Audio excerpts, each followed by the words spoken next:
এই রমাদি, একটু চিংড়ি মাছের মালাইকারি বানাবে? খুব খেতে ইচ্ছে করছে। হ্যাঁ বৌমণি, বানাবো। এমনিতে তো তুমি কিছুই খেতে চাও না।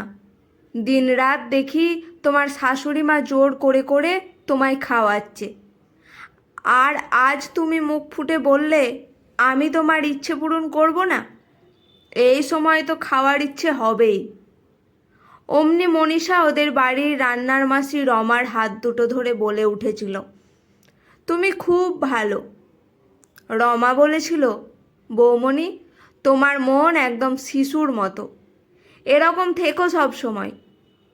মনীষা সেদিন বলেছিল, জানো রমাদি, টক খেতে এখন খুব ভালো লাগে, আগে তো খেতেই পারতাম না। রমা মুচকি হেসে বলেছিল, এই সময় টক খাওয়ার ইচ্ছে হবে। আমি কাল তোমার জন্য তেঁতুল আনবো। আমাদের বস্তির পাশে একটা গাছ আছে। আর তোমার যা খেতে ইচ্ছে হবে শুধু আমায় একবার বলবে, আমি সেটাই করে দেব। আমার ঘরে যখন প্রথম আমার মেয়ে শালুক এলো তখন খিদে দ্বিগুণ বেড়ে গেছিল। মনীষা বলল, তখন তুমিও খেতে এমন?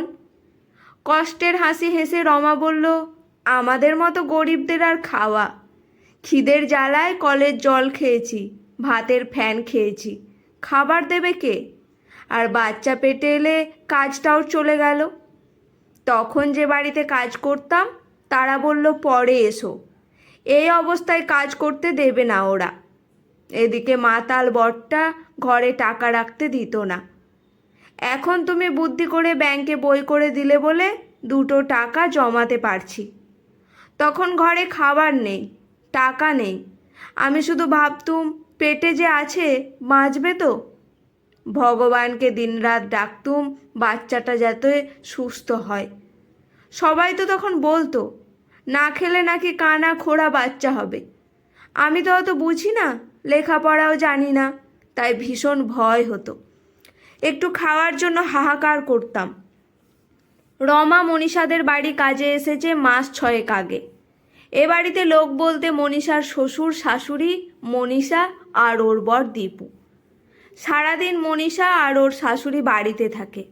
মাঝে মাঝে মনীষা কলেজে যায়, সে এখনও লেখাপড়া করে। আগেও রমা অনেক বাড়িতে কাজ করেছে, কিন্তু এ বাড়ির লোকজন একদম অন্যরকম।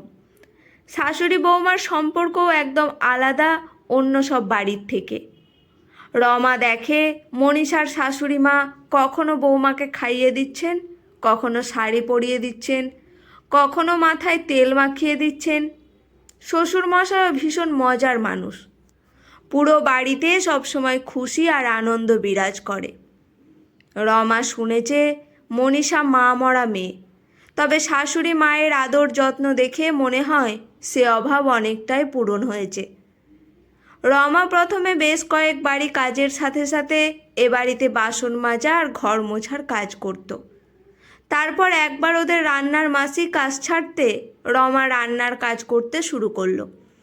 সেবার মনীষার শাশুড়ি মা বলেছিল, রমা, এবার থেকে তুই এই বাড়িতেই শুধু কাজ করিস, তোর যা মাইনে লাগে বলিস। রমা এ প্রস্তাবে ভীষণ খুশি হয়েছিল, কারণ এ বাড়িতে কাজ করেও শান্তি। রমা এ বাড়িতে খায়, ভালো মন্দ রান্না হলে বাড়ি নিয়ে যায়। মনীষা রমাকে ব্যাংকে অ্যাকাউন্ট, এটিএম সব করে দিয়েছে। মাসে মাসে সেখানে মাইনে দেয়। মনীষা কোথাও ঘুরতে গেলে রমার মেয়ের জন্য উপহার আনতে ভোলে না। মাস 4 এইভাবে কাজ করার পর রমা শুনল যে তার প্রিয় বৌমণি মা হতে চলেছে। ও বাড়ির সবাই খুব খুশি, রমাও খুব খুশি। গিন্নিমা বলে দিয়েছেন, রমা আমার পাগলি মেয়েটার খেয়াল রাখিস সারাদিন। যা ছটপটেও। দেখতে দেখতে মাসের পর মাস কেটে গেল। গিন্নিমা বললেন, এবার ধুমধাম করে সাধ দেব মনীষার। সেবার একা হাতে বৌমণির সব পছন্দের খাবার রেঁধেছিল রমা। বৌমণিও তৃপ্তি করে খেয়েছিল সেসব। সেবার গিন্নিমা বলেছিলেন, রমা ছিল তাই অনুষ্ঠানটা এত ভালোভাবে হলো, না হলে আমি নাজেহাল হয়ে পড়তাম। সেবার অতিথিরাও রমার রান্নার তারিফ করেছিল। রান্না করার পরিশ্রম সফল হয়েছিল রমার। কিন্তু বাচ্চা হওয়ার সময় মনীষা ভীষণ অসুস্থ হয়ে পড়ল। ও বাড়িতে গিয়ে রমা দেখলো থমথমে পরিবেশ। সবার আলোচনায় যা বুঝলো বৌমনির অবস্থা ভালো নয়। গিন্নিমা কান্নাকাটি করছেন খুব। মনীষার বাবাও এসেছেন। সেদিন যাওয়ার পথে শিব মন্দিরে গেল রমা। মাথা ঠুকে প্রার্থনা করলো বৌমনি আর তার বাচ্চা যেন সুস্থ হয়ে বাড়ি ফিরে। মানত করলো 10 কেজি বাতাসা দিয়ে পুজো দেবে সে। পরের দিন সকাল সকাল পুজো দিয়ে প্রসাদ নিয়ে কাজে গেল রমা। গিয়ে শুনল বৌমনির একটা ছেলে হয়েছে। বৌমনি আগের চেয়ে একটু ভালো আছে। রমা পুজোর ফুল আর প্রসাদ দীপুর হাতে পাঠিয়ে দিল। বৌমনি বাড়ি আসার পর তার আর বাচ্চার খেয়াল রেখেছে সবসময় রমা, পাশে থেকেছে। গিন্নিমা বলেন, তুই আমাদের পরিবারেরই একজন রমা। তারপর মনীষার ছেলে একটু বড় হতেই সবাইকে সাথে নিয়ে মন্দিরে গিয়ে পুজো দিয়েছে রমা। রমার বস্তির বেড়ার ঘরে বসে পেট পুড়ে খেয়েছে ও বাড়ির সবাই। দেখতে দেখতে মনীষার ছেলে অয়ন বড় হয়েছে। এখন তার বয়স 1.5। হাঁটতে শিখেছে, ও কথাও বলা শিখেছে একটু একটু করে। মাঝে মাঝে রমা অয়নের খেলার সাথীও হয়ে যায়। বেশ কাটছে ওদের দিন। গিন্নিমা সবসময় নাতিকে চোখে হারান। বৌমনি এখন ভীষণ ব্যস্ত, সামনে তার চাকুরির পরীক্ষা। লেখাপড়া করছে পুরো দমে। একদিন গিন্নিমা রমাকে ডেকে বললেন, রমা, আবার বাচ্চা নিচ্ছিস? গিন্নিমার অভিজ্ঞ চোখে ফাঁকি দেওয়া সম্ভব নয়। রমা মিনমিনে গলায় বলল, হ্যাঁ গিন্নিমা। গিন্নিমা বললেন, আগে জানিসনি কেন? রমা বলতে পারল না, কাজ হারানোর ভয়ে। সে জানাতে চায়নি সেটা। এ বাড়িতে কাজ করলে যে পেট ভরে খেতে পাবে ও। গিন্নিমা ডাকলেন মনীষাকে। মনীষা এসে বলল, রমাদি, তুমি আবার মা হতে চলেছ, আর আমাকেই বলনি। মনীষাকে দেখে মনে হলো সে খুব খুশি, কিন্তু এদিকে নানা চিন্তায় সে ভিড় করেছে রমার মনে।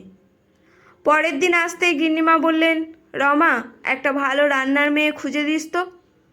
চমকে উঠল রমা, বলল, আমি পারবো গিন্নিমা। গিন্নিমা বললেন, 5 মাস হয়ে গেল, আর কতদিন পারবি? এই অবস্থায় তোর কাজ করা ঠিক হবে না। এত কাজ! তুই তো আবার ছুরিতে সবজি কাটতে পারিস না, শিলনোড়াতে বাটনা বাটিস। এসব করা ঠিক হবে না এই অবস্থায়। নিজেকে খুব অসহায় মনে হলো রমার। তবে কি আগের মতো অবস্থা হবে ওর?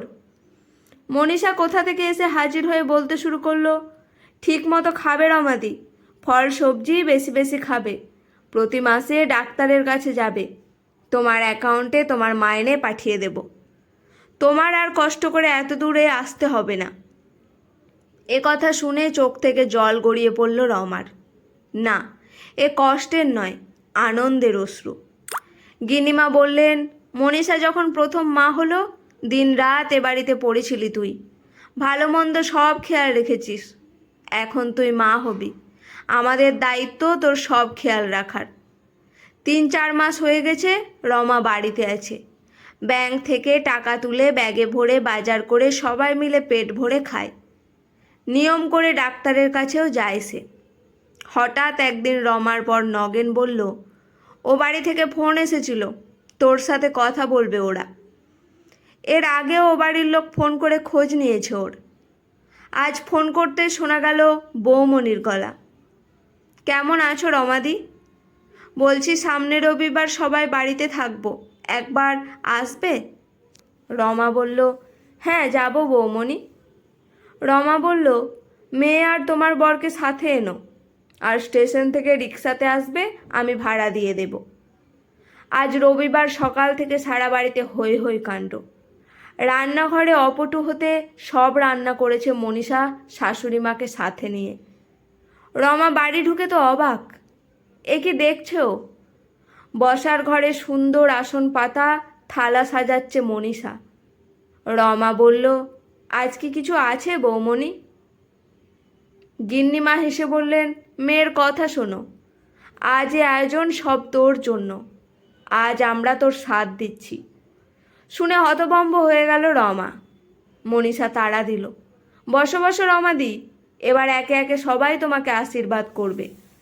সবাই আশীর্বাদ করলো রমাকে। অনেক উপহার পেল সে। মনীষা ওকে খুব সুন্দর দুটো শাড়ি, আলতা, সিঁদুর দিল থালায় সাজিয়ে।